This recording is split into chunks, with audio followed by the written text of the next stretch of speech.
Good morning, everybody. Welcome to the Bridge course in English Literature that is offered by the Department of English of Yashwant Mahavidyalaya, Nanded.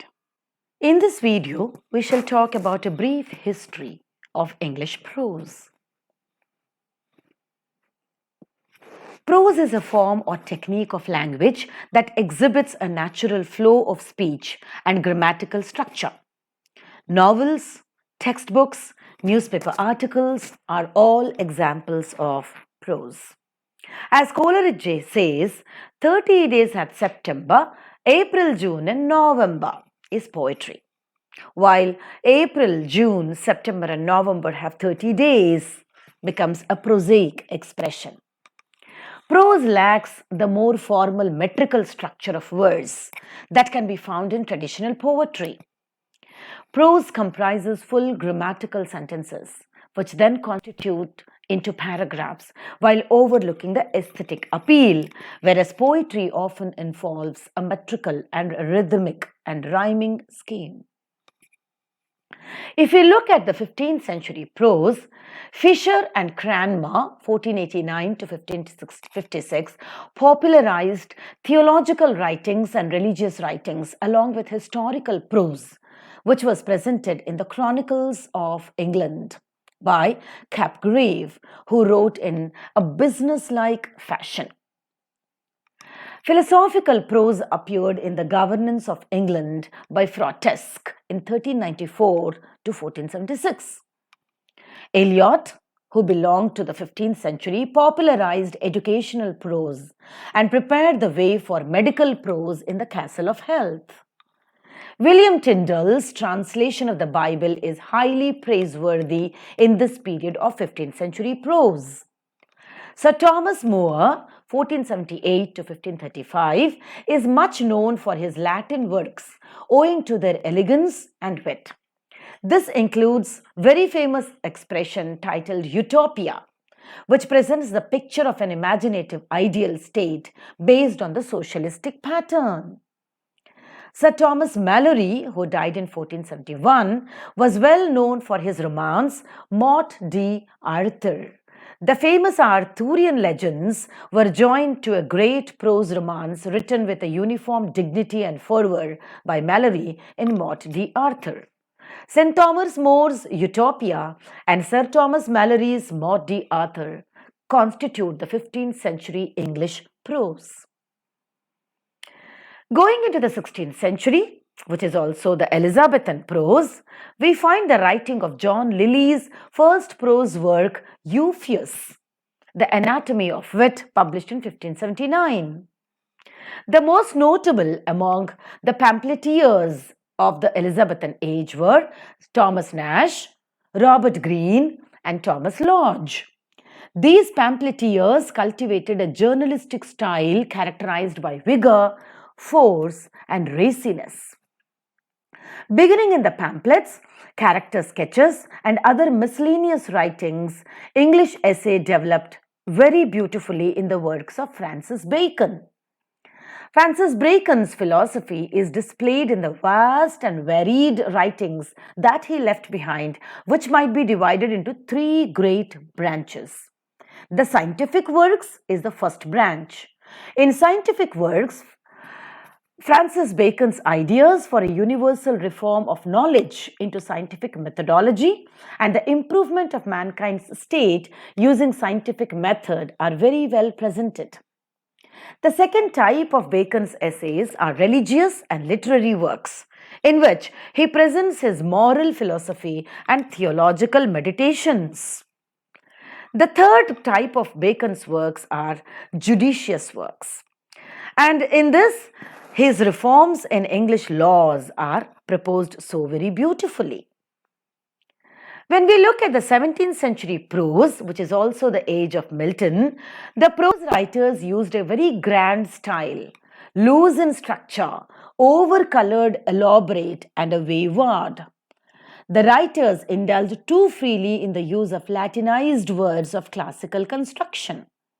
The important prose writers of 17th century are Robert Burton, Sir Thomas Browne, Jeremy Taylor, Thomas Fuller, Jack Walton, and John Milton himself.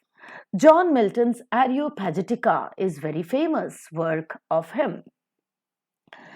Coming down to the 17th century prose, which is also called as the Restoration Age, we have a representative prose writer, John Dryden, 1631 to 1700.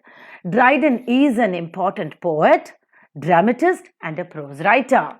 Essay of dramatic poesy that he published in 1668 in his numerous dedicatory epistles and prefaces, and in scanty stock of his surviving letters, we have a prose corpus of some magnitude in John Dryden's writing. John Bunyan, 1628 to 88, is the next gigantic figure in the Restoration Age. The Pilgrim's Progress, that is published in 1678, is his masterpiece. His other famous works are The Life and Death of Mr. Bradman and The Holy War.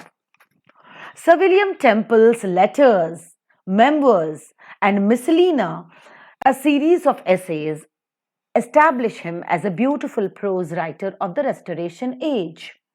Samuel Pepys and John Evelyn have written a number of diaries. Diary writing as a form in English prose has come into existence with Pepys and Evelyn. Pepys is very famous for his diaries writing.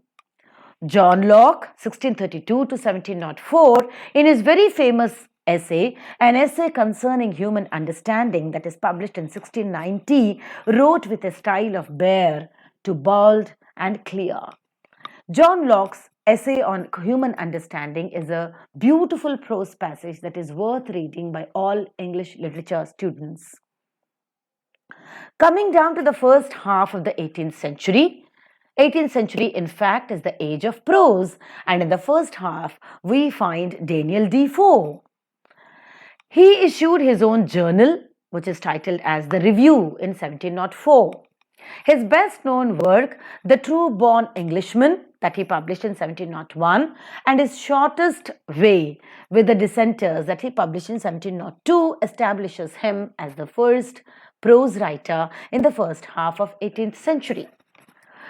Richard Steele, 1672 to 1789, and Joseph Edison, 1672 to 1719, through their very beautiful periodicals, The Tatler and the Spectator, and various publications in The Tatler and Spectator, established them as the prose writers of the 18th century. Edison and Steele were to present a true and faithful picture of the 18th century England. The next object was to bring about a moral and social reform in the conditions of the time. The best of their essays are centered around the imaginary character of Sir Roger de Coverley, and hence their write-ups are also called as Coverley Papers. Jonathan Swift, 1667 to 1745, was another writer who made new experiments in prose writings in the early half of 18th century. His Gulliver's Travels, The Tale of Tub, and The Battle of Books are powerful satires written in prose. His Journal to Stella is a long narrative in which political situation is reported when he was in London. When we come down to the second half of the 18th century, we have the gigantic figure Dr. Samuel Johnson, who is a first-rate writer of prose. His early works appeared in the Gentleman's Magazine during 1738 and 1744. While working on the dictionary, he also wrote periodical essays for The Rambler. During 1758 and 60, he contributed papers to the journal, The Idler, the Universal Chronicle, and Weekly Gazette on various contemporary topics. The prose of Oliver Goldsmith, 1728 to 1774, is of astonishing range and volume. His The Citizen of the World, published in 1759, is a series of imaginary letters from a Chinaman whose comments on the English society are both simple and shrewd. Other works of Oliver Goldsmith are An Inquiry into Present State of Polite Learning in Europe, The History of England, and A History of Earth and animated nature. Edward Gibbon, 1737 to 94, was an eager reader of history from his early years. The decline and fall of the Roman Empire is his masterpiece even till date. Edmund Burke, 1729 to 97, shares with Gibbon the place of the great prose stylist of the age. A Vindication of Natural Society, published in 1756, is a parody of the style and ideas of Bolingbroke. A philosophical inquiry into the origin of our ideas of the sublime and beautiful that he published in 1756 is his wonderfully established philosophical book. So Samuel Johnson, Oliver Goldsmith, Edward Gibbon, and Edmund Burke become the efficient and important prose writers in the second half of the 18th century. Coming down to the 19th century prose, which is the Romantic Age, we have Charles Lamb as a gigantic figure. Charles Lamb, 1775 to 1834, began his literary career as a poet, attempted a tragic play, compiled tales from Shakespeare with his sister Mary Lamb. The London Magazine in 1820, when Lamb was only 45, is the important contribution of Lamb that establishes him as a prose writer. The original series of the London Magazine by Lamb were published as The Essays of Elia, 1823, and the second under the title of The Last Essays of Elia in 1833. William Hazlitt, 1778 to 1830, held unusual political and literary views and has strong temperament that made him a center of controversies and battles throughout his life. The essays were published in the Edinburgh Review, the Examiner, the Times, and the London Magazine. Thomas De Quincey, 1785 to 1859, Confessions of an English Opium Eater, published in 1821, The English Mail Coach, 1849, Suspiria de Profundis, 1845, and On Murder, considered as one of the fine arts, published in 1827, established Thomas De Quincey as the prose writer of Romantic Age. Thus, Charles Lamb, William Hazlitt, and Thomas De Quincey are representative prose writers of the Romantic Age. Talking about the Victorian age, which fills the later half of the 19th century, we have the figure John Ruskin. John Ruskin, 1819 to 1900, in social and economic issues, he was an advocate of an advanced form of socialism. Modern painters, The Seven Lamps of Architecture, The Stone of Venice, and Unto the Last are his wonderful contributions to English prose. Unto this Last, published in 1860, is his masterpiece. Following John Ruskin, we have the gigantic master prose writer Thomas Carlyle. Thomas Carlyle, 1795 to 1881, in his translation of Goethe's Wilhelm Meister's Apprentice, The Life of Schiller, his essays on Burns and Scott, he establishes himself as a beautiful prose writer. Then came his masterpiece, Sartor Resartus, published in 1833 to 34 in a series in Fraser's magazine. The French Revolution, written in 1837, on heroes and hero worship and the heroic in history, published in 1841, established Thomas Carlyle as a master prose writer. On heroes and hero worship is Carlyle's best that is published. Ruskin and Carlyle are followed by Lord Macaulay, 1800 to 59. He began his literary career with Knight's Quarterly magazine, but later began writing his famous essays for the Edinburgh Review. He contributed 5 biographies for Encyclopedia Britannica. Thus, John Ruskin with his Unto This Last, Thomas Carlyle with his Heroes and Hero Worship, and Macaulay's biographies fill the Victorian prose. Talking of the late Victorian age, we have Walter Pater. Walter Pater, 1839 to 1894, is known both as a stylist and a literary critic. The collection of his first essays appeared as Studies in the History of the Renaissance, published in 1873. The essays were chiefly concerned with art. Imaginary Portraits, published in 1887, deals with artists, and Appreciations, published in 1889, is on a literary theme with an introductory essay on style.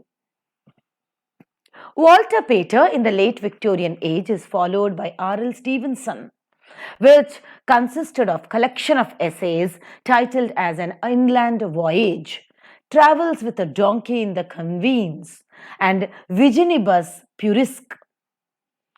In the essays, he appears to be a master of essay, graceful style, which is the result of much care and a close attention to artistic finish. Matthew Arnold is the next Victorian age prose writer. Arnold, 1822 to 88, his critical essays are ranked of highest value. Essays in criticism contain the best of his critical works, which is marked by wide reading and careful thought. Culture and Anarchy, published in 1869, and Literature and Dogma, published in 1873, establish him with a perfect style which is lucid, easy, elegant, distinct, and rhythmical. So the later Victorian age prose writers are Walter Pater, R.L. Stevenson, and Matthew Arnold. Now we come down to the modern age with the write-ups of G.K. Chesterton, A.G. Gardiner, E.V. Lucas, and Hilaire Belloc. Each of these prose writers is a master with lucid expression, simple language, humoristic style. They try to satirize the modern age and the nuances of modern people, laughing at them, aiming at a correction. The following is a list of significant modernist prose writers: Alexander Wensky, Robert Walser, Frank Wedkind, Nathaniel West, William Carlos Williams, Virginia Woolf, Liu Yan, and W.B. Yeats are not only the prose writers but also wonderful in their expression in prose as well as many of them in poetry. Thus we come to the end of this discussion on the history of English prose writers. Thank you very much for watching this video. Hope you had enjoyed the session. Let's meet in the next video. Bye for now.